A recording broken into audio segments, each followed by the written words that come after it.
So, uh, so biomimicry, bioinspired approach to systems thinking. You know, this is a systems thinking conference. I had to get the word systems inside. So, how many of you have heard the word biomimicry before? Oh boy, this is a dangerous audience. So you already know what it is. So let's check it. It's working. Yeah. So we call biomimicry the great old new idea because I think a lot of you must be feeling biomimicry, basically mimicking from nature. What's so new about it? And in fact, it's perfectly fine that it's really not anything new. But what has happened is in the last 100, 200 years, both emotionally and physically, I think we have distanced ourselves from nature. So any learning from nature is either accidental or based on your personal intuition or personal love for nature. There's no formal method. And why is there a requirement for this method this is July 2019, is there a need?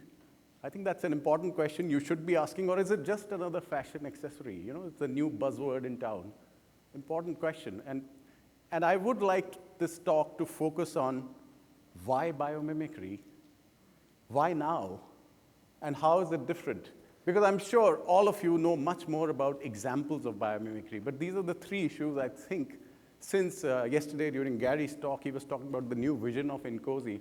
So I would think that maybe biomimicry is something you should be looking at very, very seriously, and why. Now let's look at this. Let's look at this graphic. Now these are some accidents. How many of you have seen some accident in the last, on TV or on newspaper in the last 1 or 2 days? Could I have a show of hands? Okay. So my friends, this is the most intelligent species on Earth, which has technology, which has rules, police, red lights, and these accidents are happening every day. Now let's look at this other graphic. We've all seen birds, locusts, fish. How many accidents are reported? How many accidents? Now, see, that's the intelligent species. Now, I am not as educated as most of you, so please tell me, are the rules of physics, chemistry, maths different in these two technologies, or are they the same? Same? Well, if they are the same, then people who are looking for solving traffic problems, why are they not looking at this technology which is right out of their window?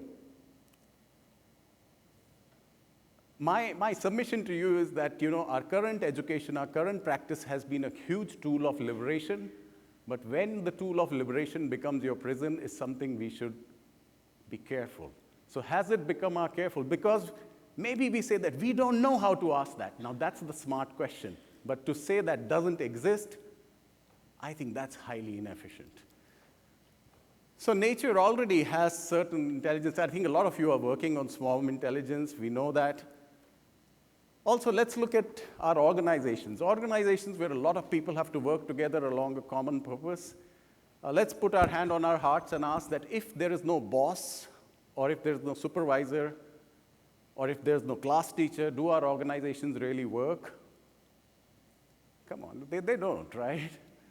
And we've seen ants, right? Now, ants, I'm told by my biologist friend, are one of the most successful species on the planet in terms of biomass. Now, how many of you have worked in a team? Everybody? So simple, right? Now, these ants are working in teams, and believe it or not, they are taking decisions. Tasks are getting accomplished. Is it not true? They are aligning to a single purpose, and each ant is actually an individual. They have the same selfish urge to survive.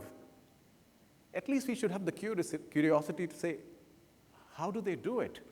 We are not looking at a slavish imitation of nature, but we are saying, what's the deep design principle in context? And can I take that design principle and interpret it in my context? Similarly, you know, where I come from, in India, sometimes our cities do break down. There are roads. And then the public protests, then the bureaucracy delays. They say, I need 3 tenders, I need to do an assessment report, and by the time anything gets repaired, it's too late. But there are termite mounds. Please don't go and break a termite mound, but if a termite mound gets broken, you will find within 2 or 3 hours it's repaired. It might not be the same shape. Now, clearly the problem is the same, that in a decentralized, in a multi-agent colony, some disruption has happened. They are all individual. How do they realize that, okay, I need to repair this? Do I have to take a sanction? Now, these are the same problems that we are facing. How do we create this kind of resilience? Now, termites have a decentralized and distributed intelligence and decision-making system which enables local solutions very fast. At least we should know the design principle, and in context we could look at it. Water is a big, wicked problem right now. How many of you eat fish? Sea fish. So my friends, we've been eating the technology of desalination for so long. It's been on our plate. So all the storytelling I'm doing simply to say that our education has not prepared us to ask the question, and maybe this is time. This is 2019, we have to ask that question, that this is evidence that this technology exists. It might exist in nature, and today we have the tools. We have the kind of computational power we never had. We have nanotechnology, we have tools of additive. We can use them either to simply increase efficiencies of what we have already done, or we can say, here we are at the cusp of doing new things. We can access the technologies of nature. Similarly, there's big talk of circular economies, closed-loop systems. Now, is this new? If you go to one of the million-years-old forests, do you ever see any waste? These are, why I'm provoking you is that we are so economy present that we might have become place blind. Our place already has many of the solutions. We are just waking up to that, and maybe that's the thing we need to do. Similarly, we are not the first ones to think of sequestering carbon. Our oceans, our trees have been sequestering carbon for billions of years successfully without any adverse effects.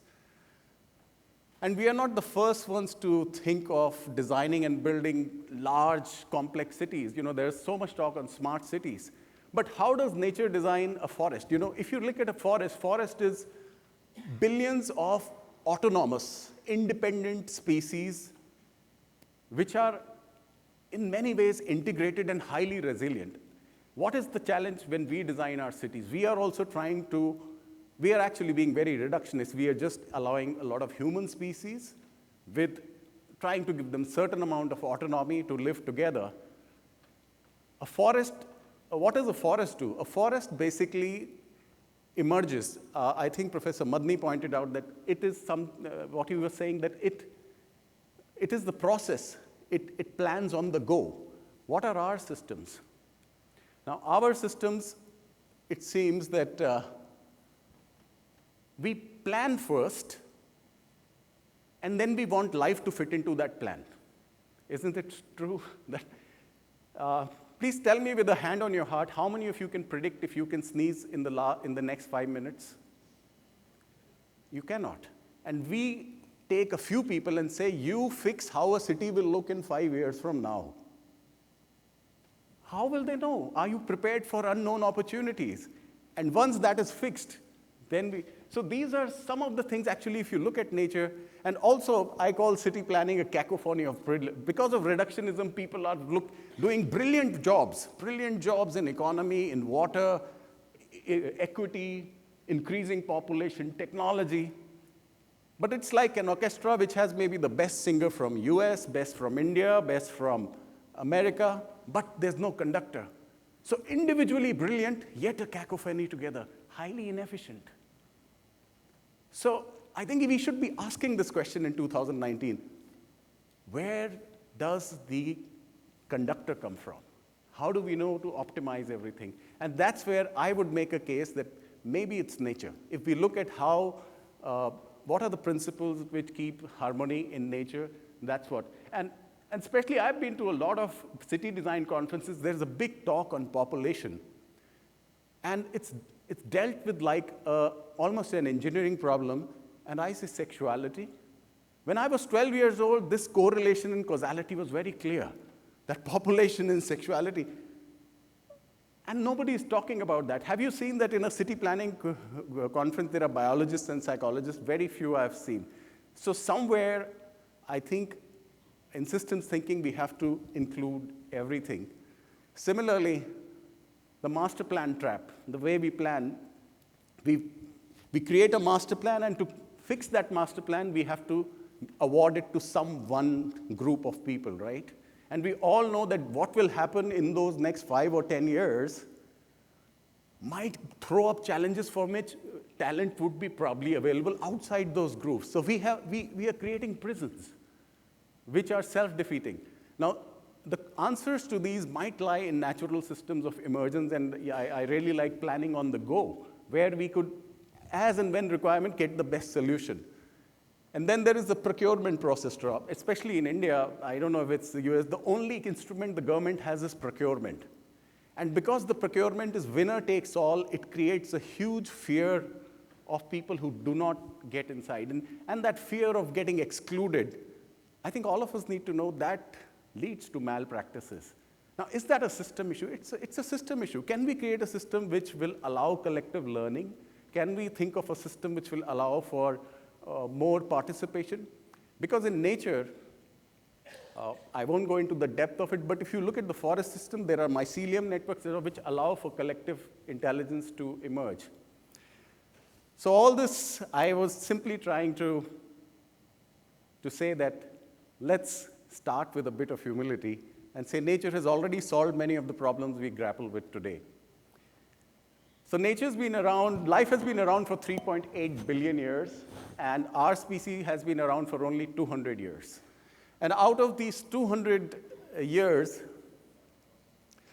if you really see, for about 2.2 billion years, there was asexual reproduction. Asexual reproduction in industrial terms, I would say that you had the best of Six Sigma production. Every species was the same.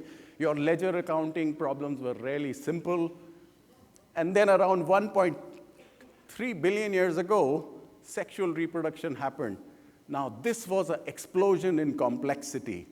Just imagine the headache nature had in ledger keeping. Every damn species now is unique. You need all sorts of, that's why we all have to go through unique identity. Now, how did nature solve this problem? Let's look at it, and I want you to guess what it sounds like. So the way nature solved this problem, when two parties are transacting, the chromosomes of two parties, which is all the information of both the parties, is created into a new record, which is stored in a decentralized, distributed network of computational cells. Are you beginning to find some similarity? So nature copied blockchain. You know?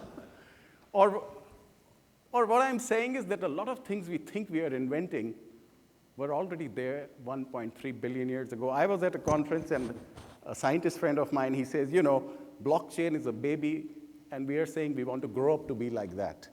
So I'm just trying to provoke you to see that there are many design patterns embedded. It's just that we don't have the tools now to look at biology, and I think it's the right time to understand these design principles. Well, so our species has only been on Earth for the last 200,000 years, and out of those 200,000 years, only the last 10,000 years, we became agriculturists. That means we settled down and started changing the planet. And of those 10,000 years, only the last 200 years, we did the Industrial Revolution. And to support that Industrial Revolution, we created the institutions of engineering colleges, business colleges. In fact, most of our thinking and our reference point is just limited to the knowledge we created in those 200 years. Now, why I want you to look at it is that how smart it is that in a planet which has a history of 3.8 billion years of living systems, which have evolved in the same operating conditions in which we all are, We are only concentrating and trying to solve problems using the knowledge which is in these last 200 years. We can say that, the 3.8 billion years, the knowledge has not been made available, but to say that we are not going to now not look at it might not be the best idea. So while the Industrial Revolution has been a great thing, from the first we are now going to the fourth, it has also created some problems. There is climate change, biodiversity depletion, environmental pollution. And let me throw a challenge at you. I would say that endemic poverty, which is generation to generation, waste, and I would say unemployment is a waste too. Please close your eyes and imagine of the trillions of plants and animals, have you ever seen a single unemployed plant or animal? Let's not just accept things, To me, and chronic dependence or addiction, these are three indicators of system maldesign. To me, it's like your car and you see a red thing on your oil, or you've got a problem. These are indicators that the systems that we have created are out of sync, because you don't find these things in nature. Also, I think the frameworks of reference have been strongly influenced. The way we define our identity, the way we look at nature. So it appears that we have started looking at people and environment as raw material. Let's be very honest to ourselves. When we look at environment, mostly what are people saying? They are saying, how can I shape my environment to best fit into the economy and nourish the economy, right? Is that true? That's why we are saying that, okay, let's look at what's available here. How do I shape it to fit into the economy, nourish the economy? Increasingly, I find a lot of people saying that, how do I shape my people to fit into and nourish the economy? Is that true? Now, what is the economy? If we remember, economy is a self-agreement that we have created. It is not gravity, right? If a lion comes into this room, I think everybody will forget economy. They'll be very clear that it's biology. So when our servant, economy is a tool or a servant which we created to serve us, and when your servant becomes your master and we don't recognize that, it could be an inefficient way of doing things. So it's very clear, it's very important that we remember that we need to shape our economy and our society. So our economy should be in service of society, and the society should be in alignment with the ecology. That's the right model. Now, why am I saying this? Because I think everything in deep technology is good, but without certain fundamental reference points being restored, we might spend a lot of our time in inefficient pursuits. And also, I'd like to tell a small story that I was first made in charge of a large construction once, and I went to the site and there were some tribal workers and they wouldn't start construction. So I was very irritated and I said, why are these people not starting? So my contractor told me, sir, they have to do some rituals. And that made me even more angry. What is this hocus pocus? They have to start. He said, if you are going to insist, they will run away. I said, okay, I give them 5 minutes. So after 5 minutes, they started, and I said, what was this all about? So the contractor said, sir, they have a belief system where they feel all of Earth is connected. This is a big system, and they are damaging it. I said, okay. So they said they wanted to apologize to the Earth, that we are destroying us, please apologize. After hearing that, I was a bit humbled. And I said, I just felt a deep respect. And I said, well, is there anything I need to do? So he said, sir, people like you have to make the promise to restore. And after that, I have kind of felt that we have also got disconnected to a lot of ecological knowledge, which a lot of ancient knowledge has. It might not have kept up with time, but there's a large knowledge system thinking base in ancient knowledge systems also. I would think that we should start building those bridges. And And Gandhi once said that speed is irrelevant if you're going in the wrong direction. Why do I say that? I also want to just encourage you, all of you are leaders in some way or the other. I have been hearing in most of the conferences people saying, I am going to bring down toxic emissions by 20%. I am going to bring down waste by 10%. Is that true? Now that's true, but what they're saying is I'm going to be less bad. Now, less bad should not become the new good. It's not the new normal for new good. Why is it important? Because only when we say that, no, good is good, less bad is, we'll be pragmatic, but we cannot change goalposts. So all this I'm saying because these are the fundamental reasons why biomimicry might be important, because a lot of these good benchmarks, these advanced technologies might be there in nature. And more recently, there has been some thinking in the business school. So I am putting this up. Why? Because quite honestly, everything is interrelated. When I have private conversations with leaders, they say, as politicians, technologists, everybody rely on each other. But then shouldn't in conference we talk about all these things? So in the business thing, business has started saying that the purpose of business needs to be redefined. So earlier we had philanthropy, that you can do whatever you want, but please give back in some way to the society. Then the government start feeling, oh, no, you guys are cheating. There has to be mandatory compliance, this corporate social responsibility. And increasingly, at least in the academic circles, they've started saying, creating shared value. The purpose of business should be to create shared value, which means that the core of the business has to be aligned to planetary health. You can't just go ahead. Why is this important? Because it's only when people start talking to each other, then we can start creating more efficient movement to head in that direction. So my submission is it's time to enlarge our embrace and include all life in our design brief, and not just be human-centered, not just be economy-centered, and not just be technology-centered, but be life-centered. Life with a capital L, that means all life, because that's nature's design brief. And once we agree on that, then I think we can ask the pragmatic question, all that is fine, but how?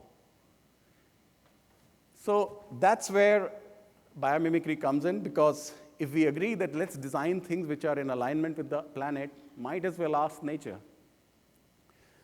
And that expands our exploration, which includes human intelligence to nature, which I call the biggest library. And biomimicry is one attempt to give us a methodology to access this library. So it's a conscious emulation. So in biomimicry, I think a lot of you are already doing it. It's no longer an option to look at nature. It is now embedded into the process that whatever you do, you will have to go through how nature does it. And to do that, just to make it fit into our industrial way of working, we can look at it in form-based inspiration, process-based inspiration, and system-based inspiration. But the important thing is everything eventually is recognized in deep context of a system, that everything, whether it's a form or a process or a system, is part of a larger network of subsystems. And this is just an example. I think most of you would know what one means by form, process, system, so I won't delve into it. But the other essential departure in biomimicry, which I think is important, especially important in this conference, is that our current education practice has been very, very focused on intellectual, on the ability to solve problems which have an economic outcome. In biomimicry, we have created 3 equal parts: ethos, reconnect, and emulate. Ethos is that if the ethical anchor is non-negotiable. The ethical anchor is, please ensure that whatever you're doing, is it creating conditions conducive to life? If not, then no matter how great the technology is, you got to question yourself. Now, a lot of the time, this has been left to the regulator. It's not my problem. But I think those times, that format has not worked. We would like that this should be included in everybody's practice. The other is reconnect. Reconnect is go out in nature. Now I know uh, we are so economy present that often we feel that, what does that mean? But that's so important. You will not really find true inspiration and passion if you're not connected to nature.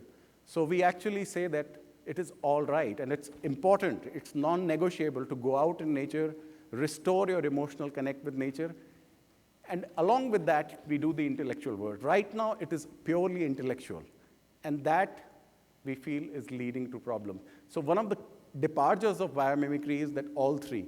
Usually, biomimetic engineering is only the emulate bit, where we simply emulate. It lacks those. So in whole system thinking, I would think these three are non-negotiable. To create a more healthy, wholesome society which is happier, you need all three, and more wholesome leaders. Well, these are certain other methods where when we start applying biomimicry, you have to translate your benchmarks and frameworks to measurable outcomes. So, we create, like you have an objective statement, a measure statement. So these are certain things. I won't go into details because I'm sure you guys know much better than I do.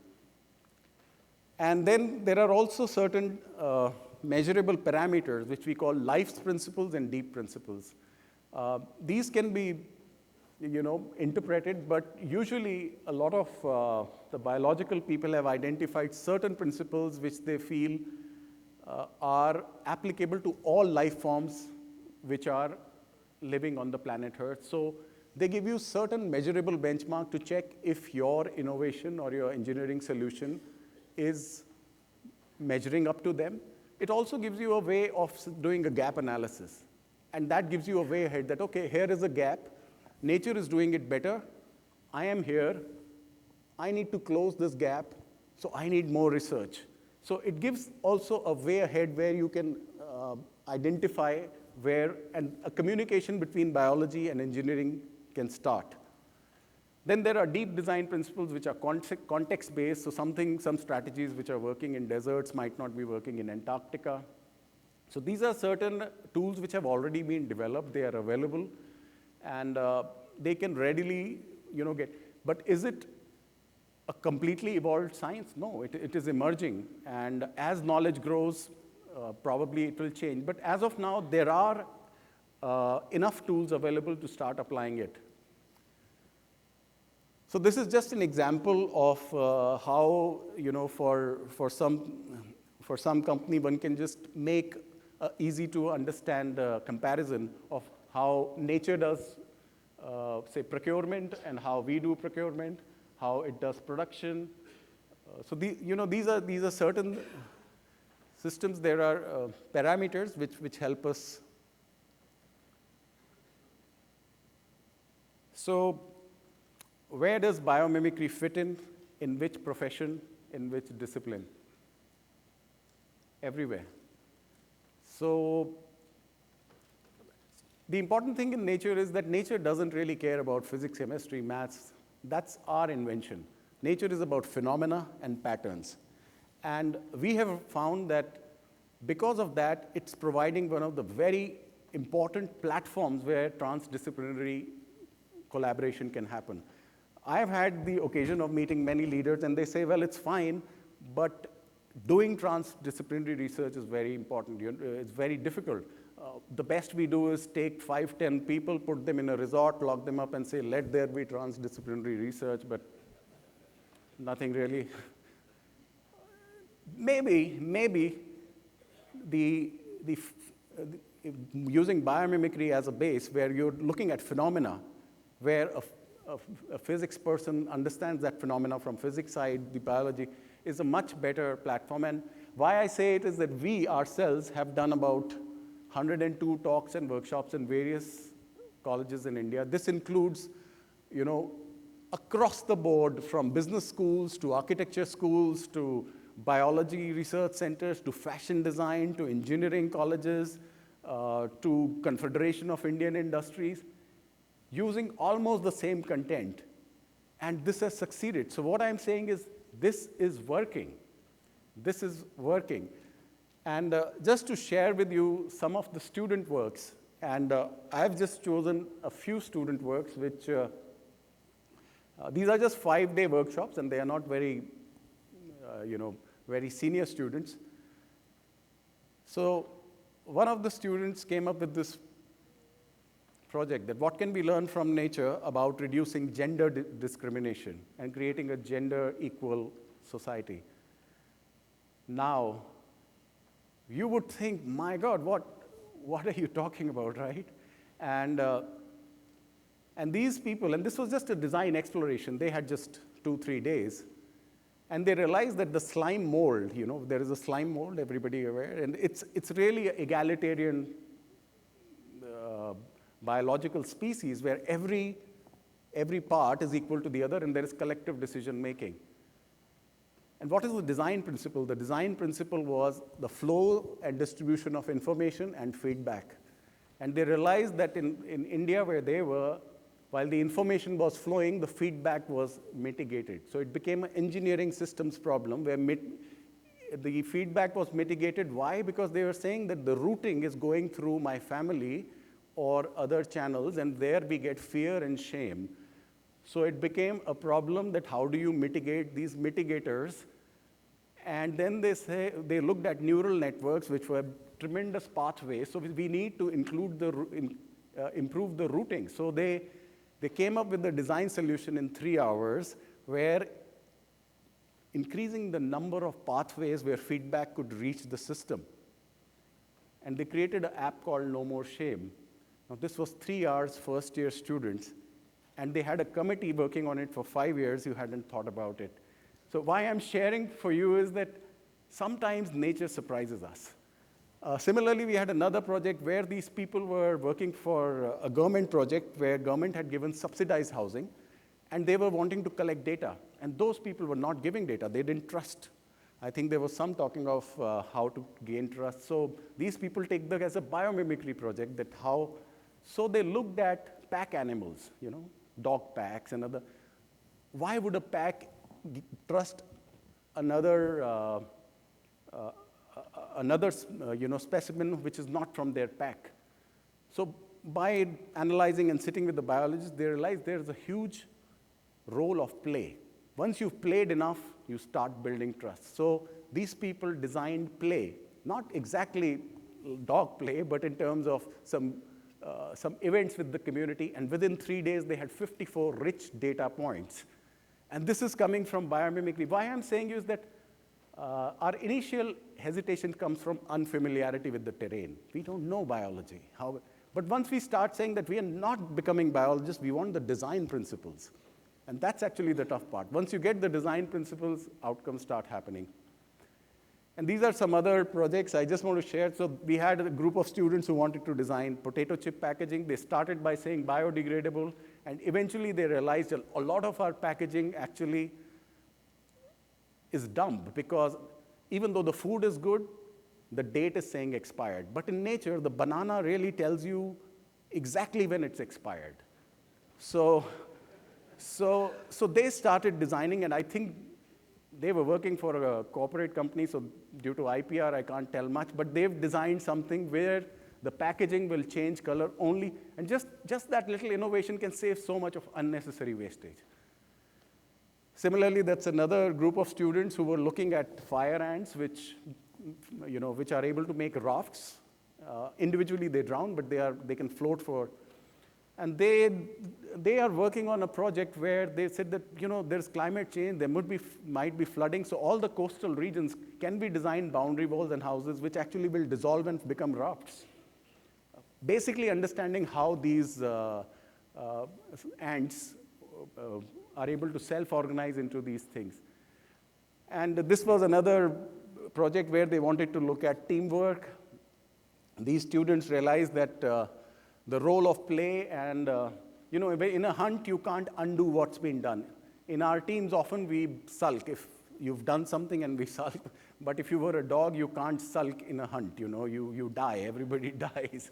So how do you take these design principles and create better teams?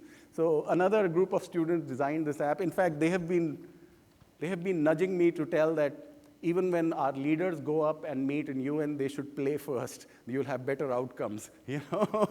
So a lot of these things come out and they surprise us. But there are issues that it can't necessarily be done in our current formats, because current formats have been designed for a certain way of industrial working. So we do need a multidisciplinary team which has biologists, engineers, designers, business people, social scientists. But all of that, without systems thinking and system integration skills, can again fall apart. So system thinking and system integration is the most important glue which makes biomimicry happen. And the big shift is from human-centered to life-centered. And you don't have to take my word. So I've got some backup. So there were a couple of more intelligent people like Aristotle, Vinci. They've all said that let's look at nature and we'll know everything better. And my request to you and submission is that we don't have to stop what we are doing. Let's continue. But let's add just maybe 5 or 10 minutes a day in our routine to inculcate a new habit of the mind. If we all brush our teeth, we could, and that is to say, for all our problems, at least let's ask, what would nature do here? And more important, if our innovation is different from what nature is doing there, at least have the question, why is nature not doing it here? Most often, it might throw up to us certain interrelationships, causalities, which we might have missed. And it will be de-risking us from unintended consequences. So thank you.